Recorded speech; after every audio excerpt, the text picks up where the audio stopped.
सही बुखारी हदीस नंबर 677। अबू मूसा अशअरी रदियल्लाहु ताला अन्हु से रिवायत है, आपने फरमाया कि नबी करीम सल्लल्लाहु अलैहि वसल्लम बीमार हुए और जब बीमारी शिद्दत इख्तियार कर गई तो आपने फरमाया कि अबू बकर रदियल्लाहु ताला अन्हु से कहो कि वो लोगों को नमाज पढ़ाएं। इस पर हजरत आयशा रदियल्लाहु ताला अन्हा बोली कि वो नर्म दिल हैं, जब आपकी जगह खड़े होंगे तो उनके लिए नमाज पढ़ाना मुश्किल होगा।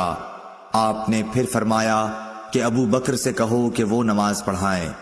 हजरत आयशा रदियल्लाहु ताला अन्हा ने फिर वही बात कही। आपने फिर फरमाया कि अबू बकर से कहो कि नमाज पढ़ाएं। तुम लोग सिवा हुब्बे यूसुफ जुलेखा की तरह बातें बनाती हो। आखिर अबू बकर सिद्दीक रदियल्लाहु ताला अन्हु के पास आदमी बुलाने आया और आपने लोगों को नबी सल्लल्लाहु अलैहि वसल्लम की जिंदगी में ही नमाज पढ़ाई।